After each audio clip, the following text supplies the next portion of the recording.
and you probably haven't got any more time. And if you read it carefully and listen to me and go to your discussion sections, you should be able to understand it. But just because they are so relevant, I've put down three recommended. The structure of behavior is the book Merleau-Ponty wrote before and in conjunction with the phenomenology of perception. It's his minor thesis. And to get a PhD in those days, you had to write two theses. And so in the structure of behavior takes up a lot of the sort of empirical data and goes through the stages from the sort of minimal organisms up to human beings and tries to show how at each stage they have a different structure of their relation to the environment. It's interesting. Sometimes it says things that are very relevant, but unless you're sort of particularly interested in that, you probably won't have time to read it. I'll cite it a bit when it comes to his discussion of the relation of empirical science to phenomenology, because he's got to talk about that in that book, and he does. Okay, so sense and nonsense, again, it's sort of ambiguous whether you should get it or not. On the one hand, it's got in it this article, which I think you should all read, sure, which is Cézanne's Doubt. I mentioned it last time. It's just a brilliant sort of encapsulation of what he thinks is what happens in perception, which you don't normally see, but a great painter sees and puts it down on the canvas where you can see it if you got Merleau-Ponty as a guide. Well, I put Sense and Nonsense on reserve in the House and Philosophy Library.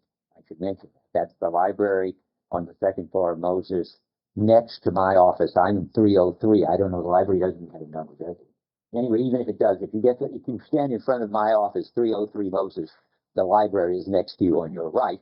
And I put all three of these books on reserve, and the Phenomenology of Perception. And so there's not much else in Sense and Nonsense besides the Cézanne's Doubt, which is really helpful. There is one for those who are interested in film called The Film and the New Psychology, and that's helpful. Shows how thinking about the thought psychology can help you understand the film. Those are about the only two that you really need. But it's a very interesting book because it's Merleau-Ponty trying to write for an intelligent general audience instead of just who knows who's supposed to read this thesis. But it's articles he wrote for the Temps Moderne, which he and Sartre founded in about 43, I think. And these articles are all written brilliantly well and totally differently than the phenomenology of perception or the structure of behavior. Maybe he had some editor who went over it. Maybe Sartre fixed them. I don't know. But so if everything else being equal, it's nice to buy Sense and Nonsense. But if not, just Xerox the two articles that are in there that are important. So Cézanne's Doubt, and for some of you, the film one. Now, the third one is different again. Sam Totis was a fellow graduate student of mine. He is absolutely brilliant. He was the stage after Merleau-Ponty. I talked about this last time, but I don't remember whether I mentioned his name, but I mentioned it. I did. Okay. Yeah, he brings in the actual structure of the body, which is just the next step after Merleau-Ponty.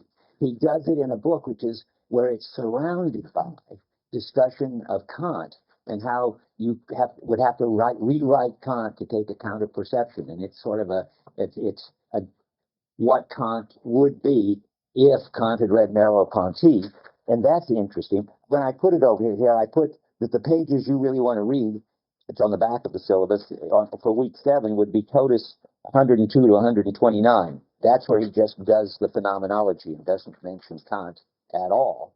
And again, you can just Xerox that. I put it on reserve. Or, particularly, if you're interested in how to relate this to Kant, you will find it fascinating, because it amounts to saying, well, look, Kant had a story about Kant conception, and a conceptual, the level of our experience of the world, which is propositional and conceptual, but he didn't have an account of the preconceptual, perceptual way we're in the world. What would the critique of pure reason look like if he had? And that's what he's up to in the rest of the book. Okay, now I told you about that. Now I'm curious. Got this far. How many would like to buy? I can find out what to tell the bookstore. How many sitting people here want the structure of behavior and haven't got it? Okay, 2, 3, 4, 5. Okay, and how many would like Sense and Nonsense and haven't got it? But let me write this down. I'll just tell them what to buy. 1, 2, 3, 4, 5, 6, 7, 8. Okay. How many would like Santotus's Body and World and haven't got it? 1, 2, 3, 4. Did I 5, 6, 7? I think I maybe did. I miss people last time because I see. Let's try it just once more. Structure of behavior. Put your hands up high. This is such a. I'm surrounded so much. 1, 2, 3, 4, 5, 6, 7, 8. Oh, it's a big difference.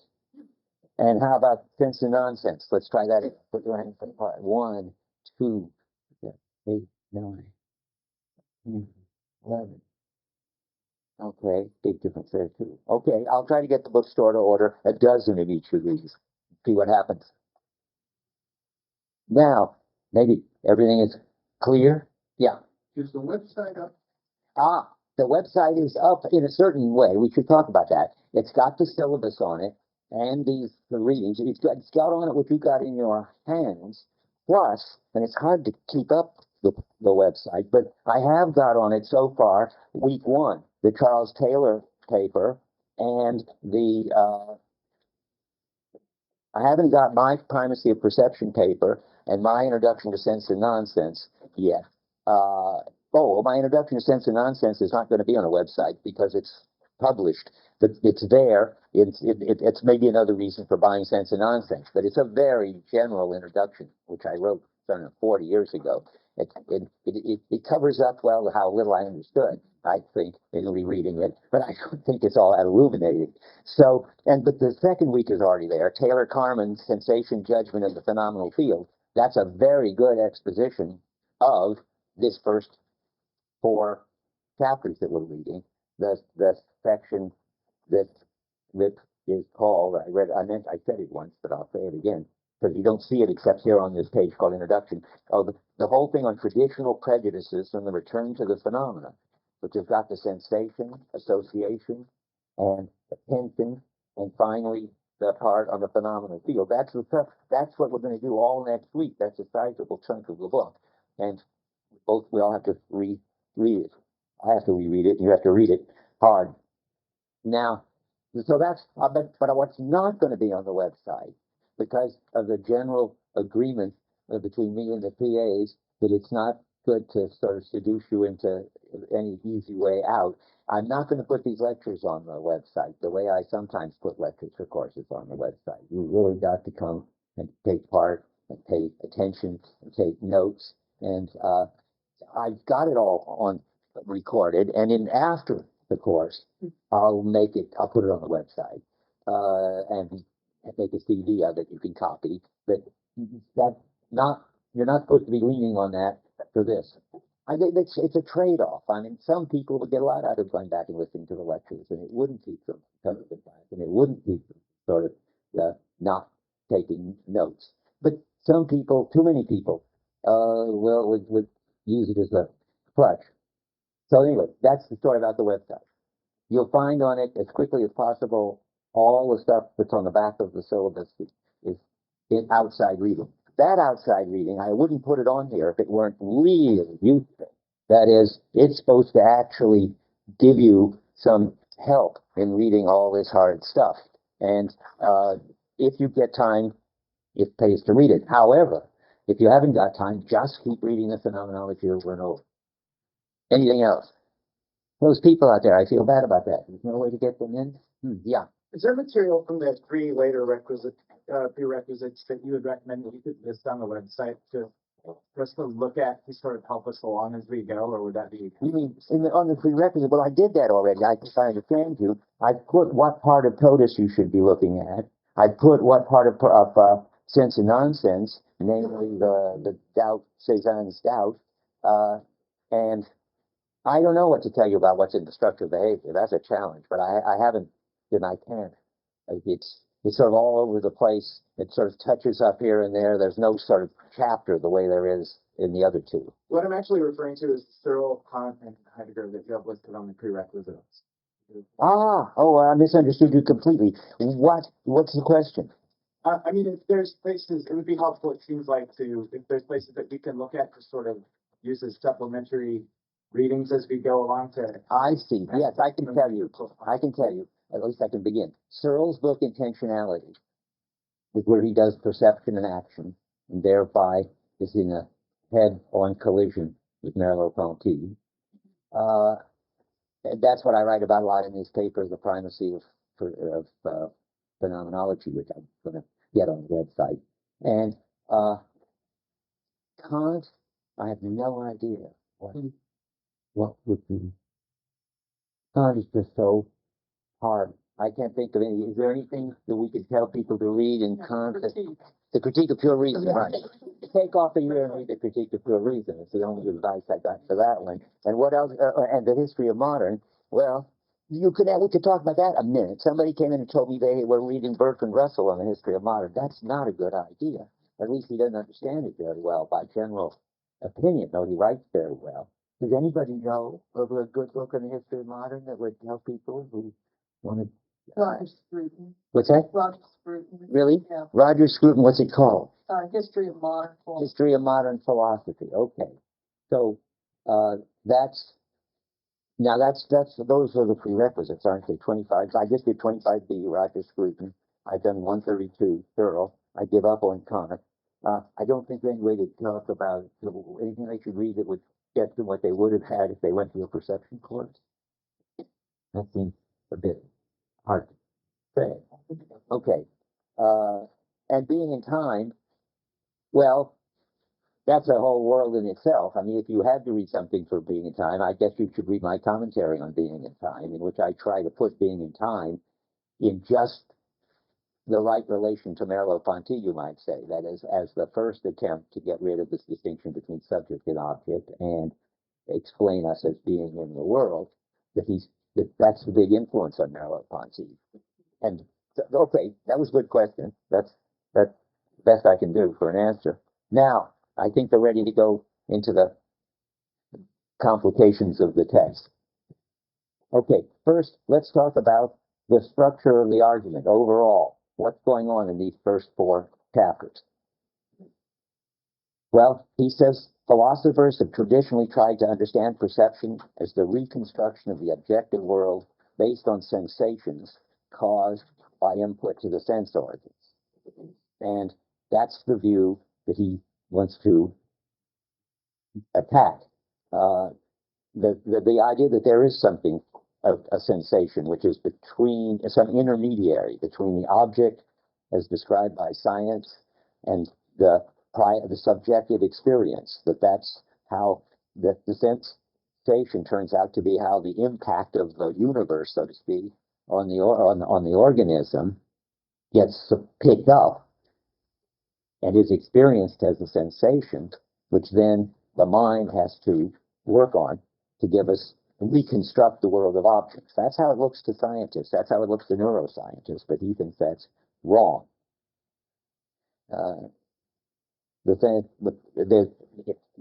to say this over and over in various ways, but the sensation as this sort of meaningless atomic impression, to use Hume's term, there is no such thing, and even if there were, there'd be no way to get from there to experience of objects. Now, the argument is sort of like the legal argument when somebody is accusing somebody of having broken a pot, but borrowed and broken a pot. But you can argue in the law, the person who's accused says, I never borrowed the pot, and besides, when I gave it back, it wasn't broken. It's sort of Merleau-Ponty is saying, well, there are no such things as sensations, but even if there were, they wouldn't do any job. They wouldn't do the job you expect them to do.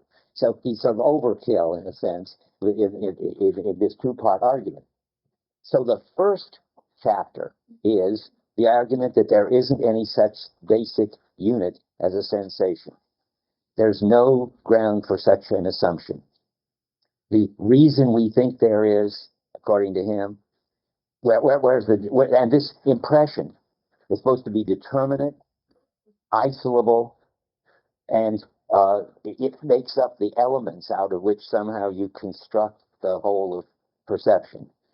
And he thinks that it's only because people assume that our experience of objects is like the object of experience that we get this idea. The object of experience, this, is determinate, roughly isolable. And you can take the lectern and put it in any other context you please. It would still be looking like a lectern. And it has, in the Cartesian jargon he likes to take up, parts outside of parts. That it's made up. It's a separate thing, and then you could take it apart into lots of separate elements at lots of different stages. That's how the world is. The objects in the world, or the objects in the universe, both. I mean, the objects in the universe are made out of electrons. The objects in the world are things like the lectern. But in both cases, it seems that you could isolate them from their context and get the fair impression. And he thinks that's wrong. The whole introduction is trying to argue, well, the whole first chapter, that there aren't any sensations. And the rest of the introduction is supposed to tell you why, if there were, it wouldn't do you any good anyway. So I'm going to read you things. I'm going to read you lots because it's almost when I started looking at this, rereading it, I realized that I sort of wanted to cite every sentence. And so let's start on page 3. He's describing this impression and how it's, so there's this pure sensation at the bottom of 3. Yeah. First sentence, paragraph.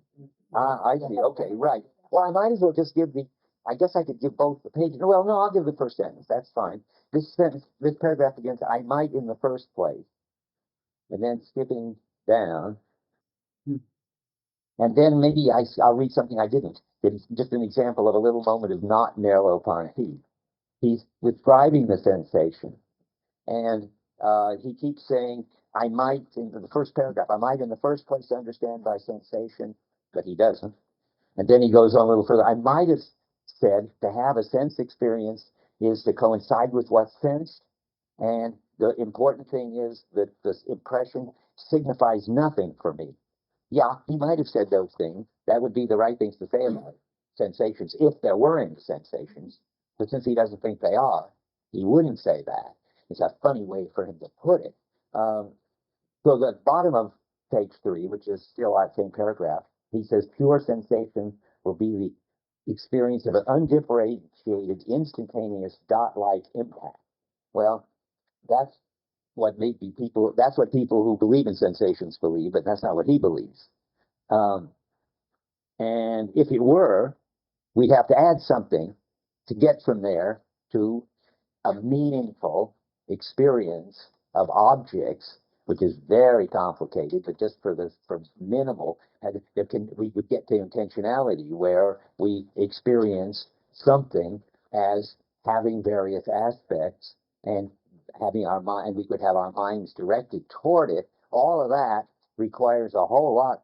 If all you've got is a bare point-like, meaningless impact to start out with. But then this is this overkill.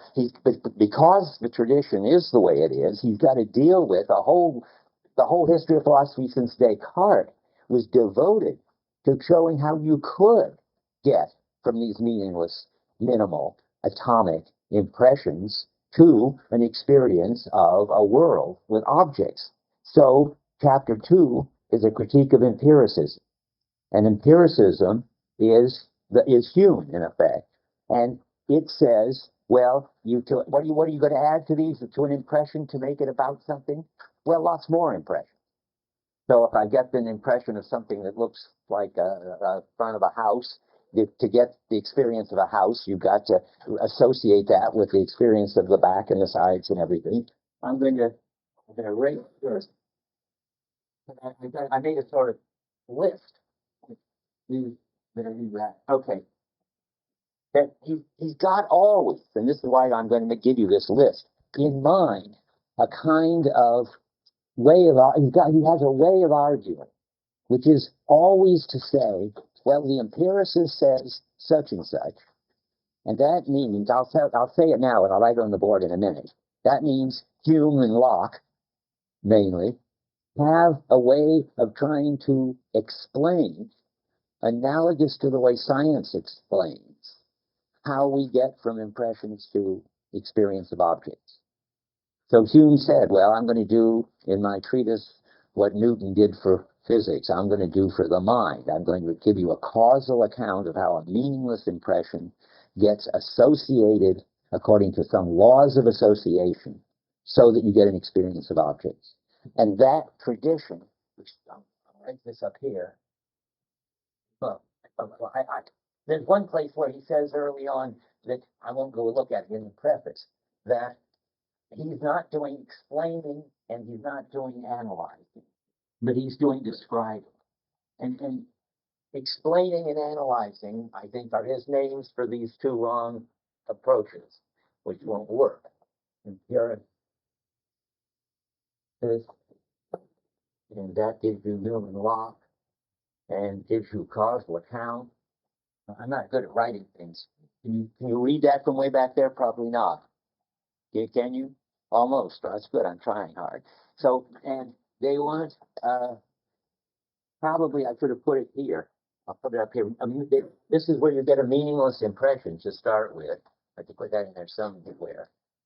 Impression. I put it up there because, after all, then you get a causal account of, and you get the laws. So I'm going to put this down here.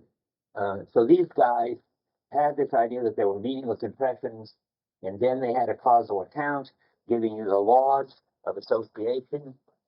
And as long as we got this whole picture on the board, I'll try to get out of the way. Then we want to know, and if this is at all of interest to us, well, there must be some contemporary version of it. People who still believe that in some way. Well, the main people that were at Merleau-Ponty's time would be behaviorists, or if it's not his time, it's where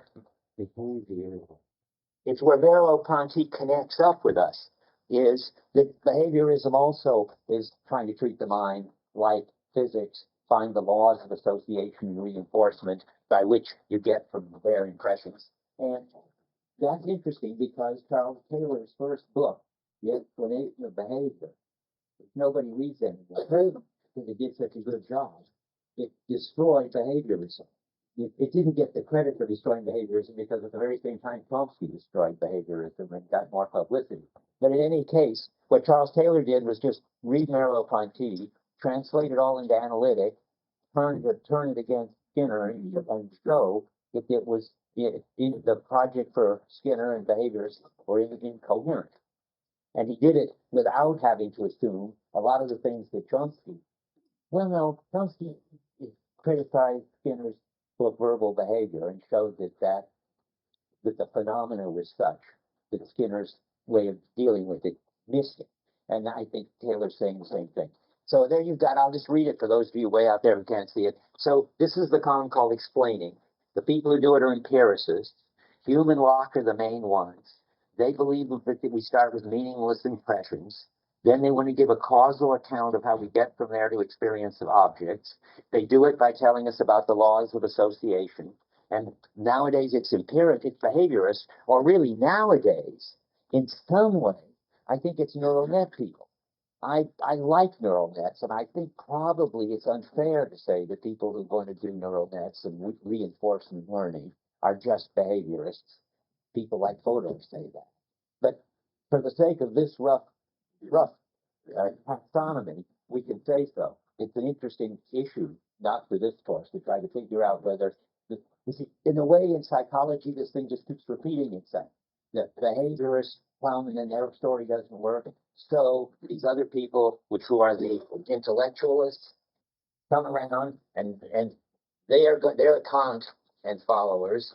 They say, well, you can't do this with these causal laws, but the mind has to do something to get from the impressions to objects. So what you do is you have a story about a judgment and subsuming these impressions under categories and finding their rule-like relations. Instead of, let's start here now. they got the meaningless impressions. Let's put that up here. Some kind of impression, some kind of gift.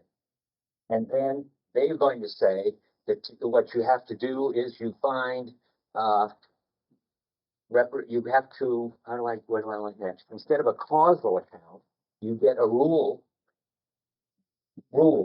symbolic representation. This could begin to be sounding familiar. That is, with this jumping to the bottom line, this is cognitivism now. And it was artificial intelligence that died. I mean, that symbolic representation died as a form of artificial, as a way to make computers intelligent. But it's still something that is a going business, cognitivism. And it's got, what else do I need? I guess that's about it. Yeah. That's your hand. I'll read this now for you guys out there. I'm really worried about people out there. Can you hear me out there? Yeah. Oh, well, good. I'll just read it. So I wrote analyzing. Analyzing means trying to find the rules or not principles, in Kant, it amounts to saying sort of what is the mental contribution. The analyzing is as in the transcendental analytic. In Kant, you try to find out what the contribution of the mind has to be to get from whatever the given input is to objects. So under analyzing, this is what Merleau-Ponty calls the intellectualists. And it's Kant and a whole lot of people that he talks a lot about who are French neo-Kantians, who you'll never have heard of. Le Chasserais is one of them. I can't remember because I never pay any attention since we never read them. But anyway, Kant and all of his French followers, whatever they start with something too that's some kind of given that is meaningless. They don't call it impressions, but whatever they call it. I mean, I think they sometimes just call it the given. And then they're going to try to find the mental machinery that gets you from this meaningless given to the experience of objects. And cognitivism and AI is a part of it. My teacher, C.I. Lewis, who you don't read anymore, was one of these neo-Kantians who tried to explain how the perceptual given, together with some whole conceptual machinery, enables you to have the experience of objects. And so that's the other project. And Merleau-Ponty wants to say that neither the empiricist or the intellectualist can account for perception. And his argument goes, sort of, and the history of psychology goes, sort of like what Kant calls an antinomy. Each side tries to give their story. It finally doesn't work. We've just lived through this interesting one 50 years ago now, where finally Skinner's behaviorism doesn't work. Chomsky comes along and destroys it and says, well, the only other possibility is we're applying all these rules to he's doing it in language.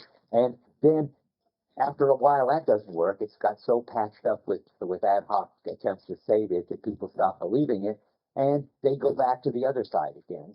And that flip-flop is what Merleau-Ponty makes into an argument. And as an argument, an antinomy says, well, there are only two possibilities, and if this one doesn't work, it must be the other one, and then that one doesn't work, and it says it must be that one. And the way out of an antinomy is to say, well, these aren't the only two possibilities.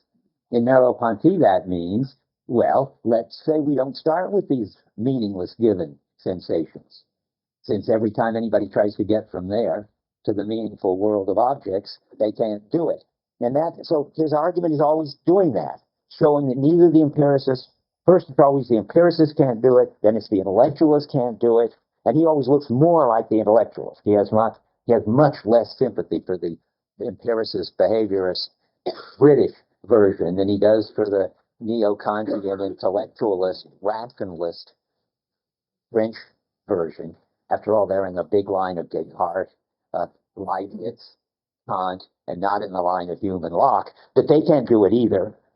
And then saying all we can do is give a description, of what's going on, and that always turns out to be a Gestaltist story about, and this is also very important, it turns out to be a story that says always, well, the amazing thing about human experience is that the whole is prior to the parts. That is, that what's wrong with both these views is that they're atomistic. They're trying to build up experience out of elements. You can't do that. The way the brain works, and we don't know how the brain works, but however it works, we have an experience of the whole from the start, the world and us in it, and we don't have an experience of these elements except insofar as we use some special analytic attitude to break down this whole into elements, or something goes wrong and it just breaks down, or we have brain injuries and then you get elements.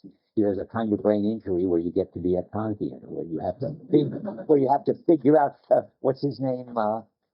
Oliver Sacks writes about it in The Man Who Mistook His Wife for a Hat, who has to figure out what a glove is by saying, well, it's got 5 out poachings and it's got this and that, and then he deduces that it's a glove. And everything this guy does, he has to deduce. If you show him a triangle, he says, well, it's got this side and that side and that side, and it's closed. It's a closed figure. It's a triangle. Whereas the argument's supposed to be for Merleau-Ponty. You can see from this breakdown, that's not how we do it. We see a triangle first, and then we see these lines as composing it. So the general argument always is that there's some third thing that comes out of this holism. For instance, if you read later, if you read Mark Rathal's paper, which is, what's the title? Motives, Reasons, and Causes, you can see you've got causes over here. Where do we put causes? Causes. We put reasons over here. I put rules.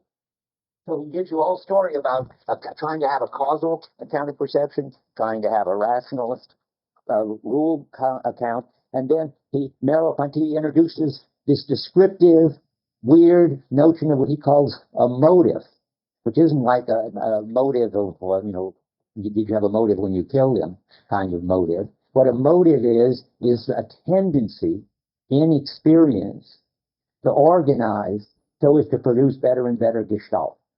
And we'll have a lot to say about that, later. But that's supposed to be an example of how you sort of break the antinomy by coming in with your whole gestalt story and then having an account of each of these opposed views by introducing some third thing. Motive is very obscure. It's very hard to know what he's talking about. It isn't part of our normal vocabulary, common sense, or scientific. And his view is you've got to have a whole new version. If you stick to description, you're going to need a whole new vocabulary because common sense and science are equally wrong because they don't understand the Gestalt story, because they think that experience and the physical universe and the everyday world can all be broken down into elements and built up out of the elements, and that's just wrong from the story we're going to tell. Yeah. When you reference Gestalt, what does that mean? Oh boy, that's perfectly sensible to ask that. That's a ground floor question we better be dealing with. You'll notice that you could have asked it right away, because you can always ask about the reading. And when he says, notice right in the middle of page 4, which is that huge paragraph, that doesn't help much to know. It begins, I might. But anyway, in the middle of page 4, he says, when Gestalt's out, it's perfect to read that right now. And I'm answering you as I read it, as soon as I read it. When Gestalt theory informs us that a figure on a background is the simplest sense-giving available to us, that's Gestalt, then this is Merleau-Ponty, reply that this isn't a contingent characteristic of factual perception, which leaves us free in an ideal analysis to bring in the notion of impressions. Those would be the elements. It is the very definition of the phenomenon of perception, without which a phenomenon cannot be said to be perception at all. The perceptual something is always in the middle of something else. It always forms part of a field. Okay, the Gestalt psychologists were writing in the early 1900s, I think. That's right, isn't it? I guess. And they are, their names, I won't write them on the board, but their famous ones are Kafka, I think Koffka. You'll find it in the footnotes. He refers to them a lot. Kafka, Wertheimer, those are the main two. And they are the ones who introduced this idea that Gestalt, which is their name for this whole that I was talking about. Gestalt means form, but it doesn't mean Platonic kind of form. It means that there's always some whole of which whatever more basic than the elements. Let me explain some more about that, because there's this deep misunderstanding around, I think, that people say all the time, you read in books, that the Gestaltists said that the whole was greater than the sum of the parts. They probably did say that, but that's a trivial thing to say. They wouldn't have gotten very far, because that's obviously true, even of a brick wall. The brick wall is certainly more than the sum of all the bricks in it. But that's not what they're trying to say. They're trying to say something much stronger, that the whole determines what counts as a part. Because if you had the brick wall, you could have sensations. I mean, the brick wall, every brick is like a sensation, and then you give us the rule for putting it together as a wall. That's not what they think. That's what they think is wrong. And their kind of example is that a melody. And they claim that the same note, let's say C, middle C, which is the same in the sense that you get the same frequency. And if you hear that frequency alone, you hear every time you hear it, it sounds the same. That same note will sound different in different melodies. It gets a certain quality from being in a certain place in the whole. I wish I could think of more. I mean, it's so pervasive what they're saying, but that's the only example they keep saying. Let me see if I know any others. That is. The example was one, like, Right. Oh, yeah, that's right. That's good. Yes, that's another example they have. You can do, what is it? Cat and cat? No, it isn't cat. It has to be like something. the letters. Right. Right. What's it? Let's see if we can write one on the board. What are they? That happen something. Keep saying. Well, but the trouble is, the cat can't be right, can it? Because it just won't work. Well, go try it. Ah, the duck rabbit drawing is terrific. They're all full of good examples. I don't know why I couldn't have thought of them. I was stuck in the chapter all morning. But he's gonna tell us how to do it. So you have it like that. Okay, now what happened? Well, if you, now it's dark. Uh-huh. Okay, good. Now Now it's today. now it's Okay, good. So the Gestalt, the overall, whatever, determines the meaning of, or what counts as, or how we see what we see to be the supposed elements. Oh, I just remembered another one. There's so many when you think of. There's something called the word superiority effect, which I don't know what people do with, but in the old days it was a big problem for cognitivists. It turns out that if I was going to ask about that one next, but let me while I think of this one. It turns out to be the case that you can recognize a word faster than you can recognize letters in the word, which suggests that the way your mind works is you grasp the Gestalt. It's just more of this same story. You grasp that before you grasp the letters in it. We just showed that. Or the duck rabbit, as somebody here said rightly, well, if this is a duck looking that way, when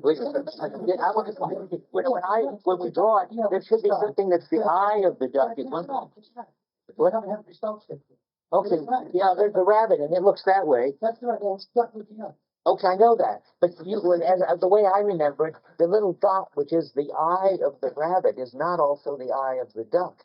Two different spots do the same job, depending on where it is. Now we need a duck rabbit. What you need in a duck rabbit is not only, you can do two things with it. You can say, look, it's an ambiguous figure. You can see it two ways, and which way you see it will depend on what you've got surrounding it, and so, or what you expect.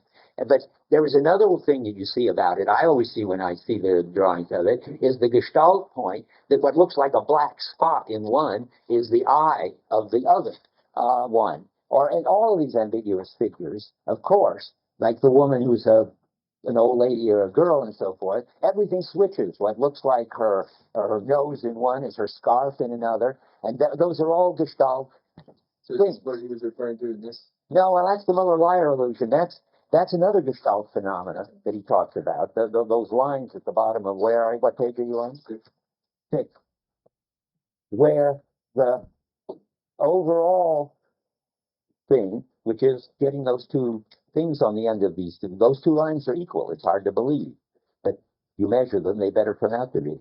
But what counts as the length of the line is determined by the overall Gestalt, and so you switch the length of the line by putting the ends on there. Anyway, so the Gestaltists, this is all worth going through, were just spending their time doing marvelous experiments to show that the whole determines what counts as a part, that we always see things first in terms of wholes, and then working that out in every direction. And you'll find their work coming up again and again and again in this book, because they were doing the phenomenology of perception and resisting both the empiricist and the intellectualist versions of perception.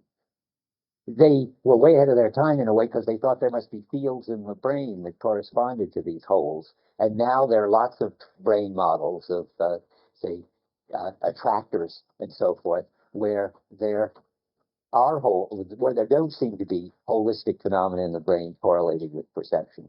It's an interesting story. I can't go into it too much. The Gestaltists went and tried to find in the brain these holes, and they just didn't have the equipment, and they couldn't find it, and that was used so much against them that they just disappeared. I mean, they dropped out. Curler was teaching at Swarthmore, which is a pretty good place to be, but given that he was sort of a genius of a whole new movement, it just wasn't where he should have been. And by the way, Totus was a protege of Curler, so this sort of comes together in a way. The other way, Totus was an undergraduate at Swarthmore, and so when he read Merleau-Ponty, it always seemed just perfectly obvious and clear to him, and which was Merleau-Ponty and which wasn't. It was very helpful to have him as a fellow graduate student. Okay, back to this. Any more comments on that? Yeah. You said something earlier about impression. Yeah, right. Yeah, right. I wonder, do you think that according to Merleau-Ponty, there are never clear impressions, or that you can sometimes get them? Well, I think he thinks you can get them. I think he thinks there are two places where he seems to talk about what it would be to get them. One is the sort of funny thing at the beginning of the book where he asks himself, well, what would it be like to have an impression? And he says, in effect, it would be like waking up in the morning before you got any wits at all. Where is that? It's right at the beginning of what we're reading, I believe. Well, I'm looking on page 4, and he says how the pure impression is therefore not only indiscoverable, but also imperceptible and so inconceivable. And the instant perception. Okay, good. I'm not sure if he really wants to make this really strong claim.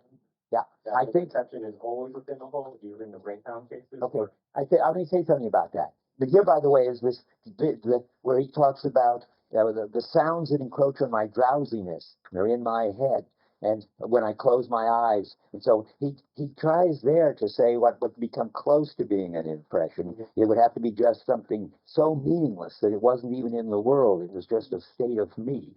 That's one example. The other one in the Tao of Cézanne, he seems to think that painters, after much effort, can see impressions. And his big example is the cathedral at Rouen, painted by Monet at various times of day. I mentioned that, where he could see just the color patches. We got to get on to color patches pretty soon. But one version of impression would be sheer color qualities, which don't get affected by the whole. I mean, the whole point of these pictures of the Rouen Cathedral is supposed to be that Monet is managing to paint the various colors from sort of purple to orange to yellow and so forth, and how they change as the lighting changes, as if they were meaningless and isolable color impressions. So I think, let me say, well, I'll let you talk in a minute. I think that there are two stories going on at once. I was puzzled by this. There's one which is the Hegelian story, and that is the very notion of an impression is inconceivable. That's how Hegel begins the phenomenology of mind. And that says, if you take the notion of impression absolutely seriously, so that it isn't meaningful at all, it isn't even categorizing. It can't even be a red patch here or now. Hegel says already, look at this, you're using the word red, you're relating it to other red patches and so forth. That's not a pure impression. A pure impression, you just have to go, and then, so Hegel says there is no pure impression. But Merleau-Ponty is much more interested, although he makes that move in here, that there's no such thing. He's really interested in what the impressionists thought they were talking about, which was something like a red patch here and now, and that is supposed to be the minimal stuff of experience. And then he thinks that you can break down your experience and actually have sense impressions. And he got all kinds of evidence for that, from brain injured people to great painters. But he thinks that that only comes when you get really analytically skilled at undermining the gestalt, the whole in which it appears. Never mind the Hegelian one. I mean, that's not interesting to us. And I don't know why he's bothering to tell us that the really pure, absolutely meaningless, absolutely uninterpreted given doesn't exist. That's not what he's concerned to argue. He's concerned to argue that the impressions of the empiricists don't exist. Well, no, that's not. No, wait.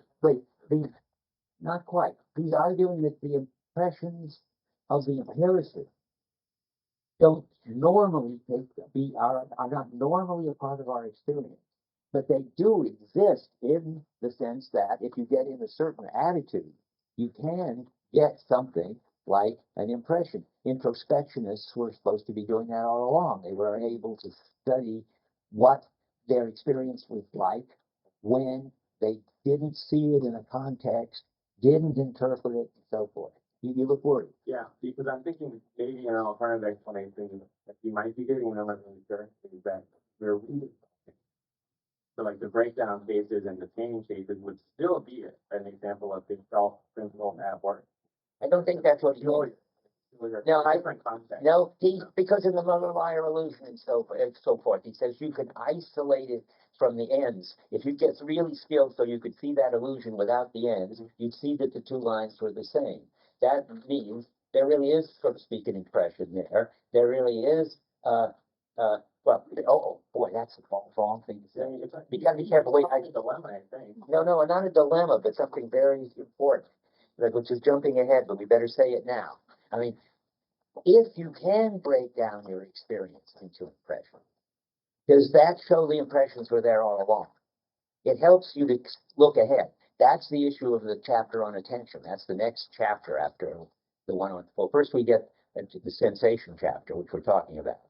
Then we get the association chapter, which is how the empiricist tries to get objects, facts, and sensations by way of association. Then we get the attention chapter. The attention chapter says, well, look, I'm making it simple in connection with what I just said.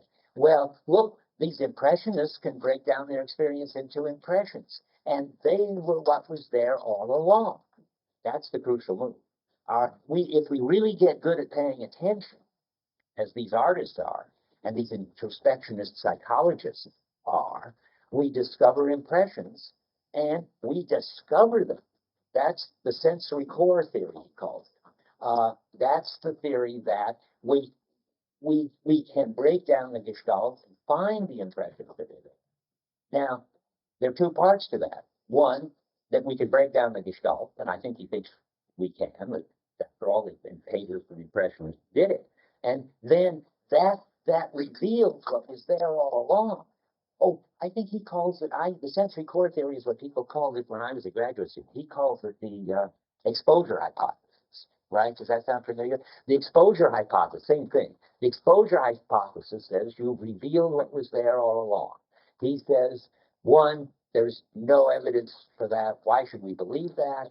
And two, if we did believe it, we'd be right back at his arguments in chapter 1 that you couldn't figure out how to get from there to the whole, which you have destroyed brilliantly, and that's because the whole was never made out of these elements. Yeah. when you said that they were there. Like at that point, people were talking about them as if they're like, They, there's a state of others in the world, and we're not thinking that they're there.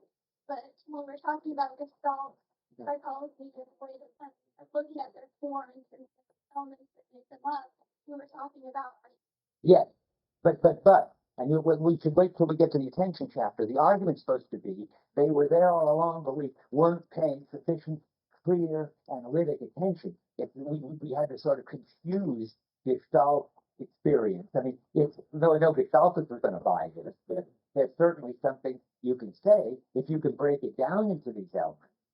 Why shouldn't we think that it was made up of these elements? And the Gestalt's going to say, you've got none of that in your experience. And the attention person's going to say, well, not in your everyday, not paying attention, coping with objects kind of experience, but you got it there on the margin of your experience. Well, how do we know that? Well, because by paying attention, you will see it. And the model of attention is a kind of spotlight, which you shine on this and discover it was there all along.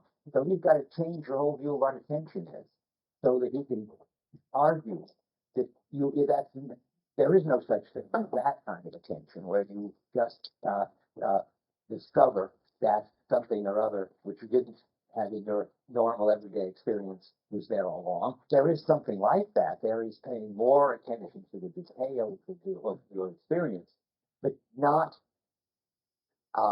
one of the mistakes. You can have this. Wait a minute. So that you can have. No, I misspoke. It's not that there never could be such a breakdown. It's just that he wants to argue it's a breakdown. There is no good argument that it was dimly in your experience, which is what you are when you want to say, why should we phenomenologists and Gestaltists think that this was dimly there all along? Well, there's an assumption about what attention is, namely that it brings out what was there all. And it's true, since it's true that you can, by attention, isolate these elements.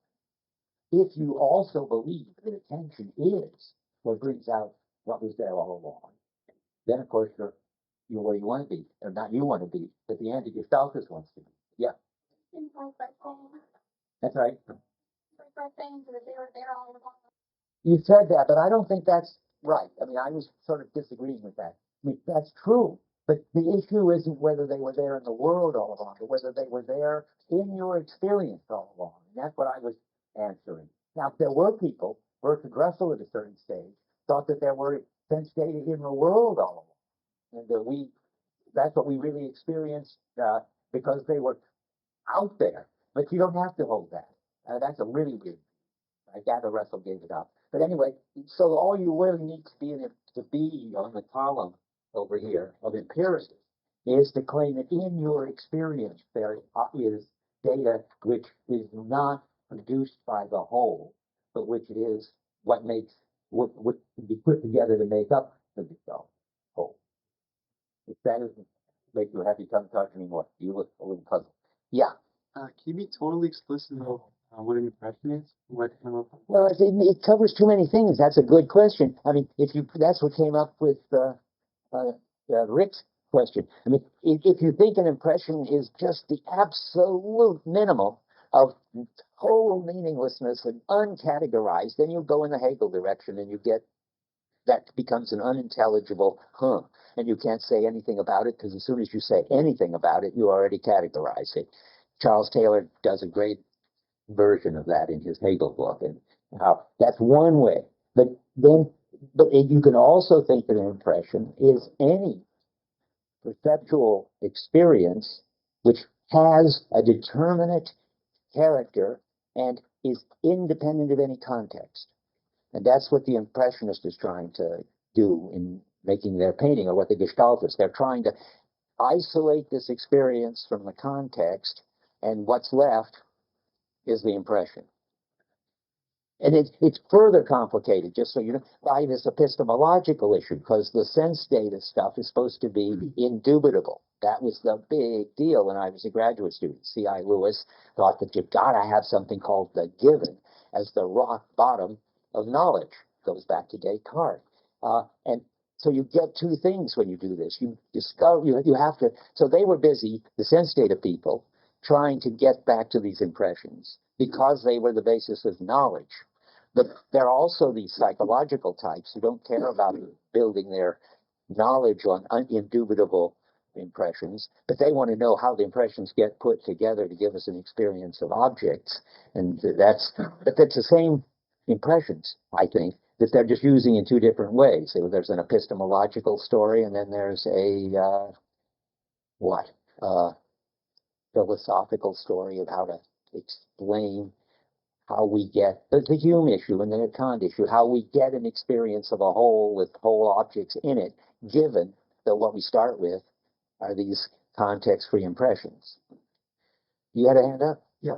Something like the Gansfield experiment can show that the equivalent of creating or trying to create pure sensation or pure impression is simply not perceived. You mean what? Tell me more. Because when they put the goggles over somebody's eyes, or the equivalent was maneuver. Okay, yeah. And they create essentially I see. a constant Right. impression. Yeah. The consequence seems to be that you simply stop seeing, or you simply stop hearing. That's fine, but that's sort of the Hegel thing. If an impression were sort of so undifferentiated that it didn't even have any color or any shape, that's what you can't get. And if you give people a world in which there is this thing, like when you're waking up, in which there is nothing, just a sort of fog, they don't see anything. That's the point. But remember that the impression, again, it's sort of like his point. So the Humean impression, just keep telling yourself, is something like red patch here now. That is, it's context-free, it's completely determinate, but that doesn't mean that it has to have no color and can't be, because it's true that if it has a color, you seem to be already saying something more about it than minimal. But they were willing to say something more about it than minimal. All they cared about is that it was context-free and determinate. Did I have any other thing on my little list when I read it? It's always time to go back to it. Just a second. I don't want to lose the opportunity to connect up with one thing I already said. What happened to page one?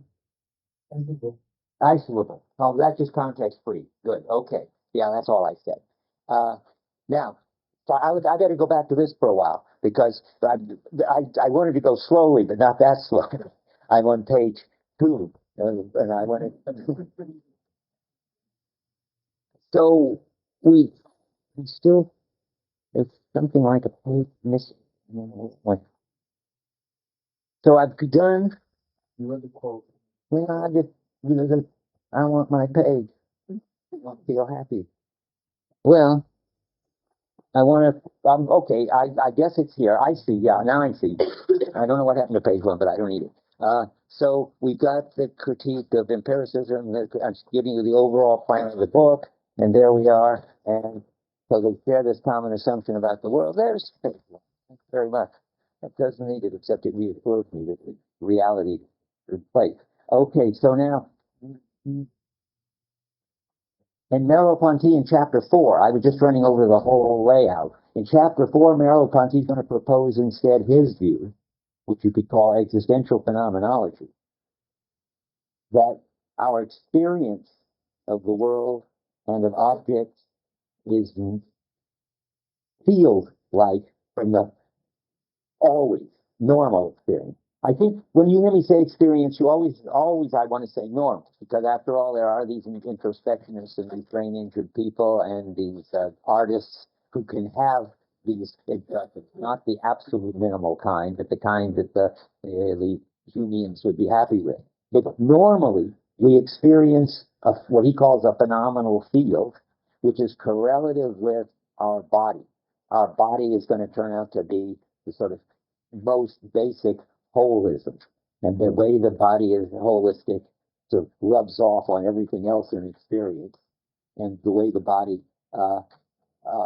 organizes. The body organizes this phenomenal field from the biggest to more and more restricted fields. Totus is very good on that, about various fields, vertical, horizontal, and so forth, that the body organizes. Okay, now, just believe it or not, I got to the sensation. chapter, which is what I was going to talk about today. So let's see if I can skim this, what I want to make sure we get across. So another way I wrote it here is we wanted the sensations are supposed to be the raw material out of which the world is put together. And we assume there are such things because we think that we read back our experience of objects. This is where I was a long time ago. And that gets us to this important story about gestalts, which is where we were thanks to this question. And I want to read you on page 4, even if we never get past page 4. He describes the gestalt phenomena right before he gets to what I read last time. He says, think of what you might think of as a simple impression. I'm now reading about 5 lines down on page 4, which is still in that one huge paragraph. Now he says, let us imagine a white patch on a homogeneous background. Well, there's a simple impression you would think if ever you had one. But then he gives you a gestalt analysis of it. All the points in the patch have a certain function in common, that of forming themselves into a shape. That's like to say that the sides of a triangle don't just look like lines, they look like sides of triangles. It's like the way the notes look in the music or sound. The color of the shape is more intense and, as it were, more resistant than that of the background. The edges of the patch belong to it, like the sides of the triangle, and are not part of the background, although they adjoin it. The patch appears to be placed on the background and does not break it up. That is, you experience the background is going on under this white patch, not as if this white patch were a hole in a black background.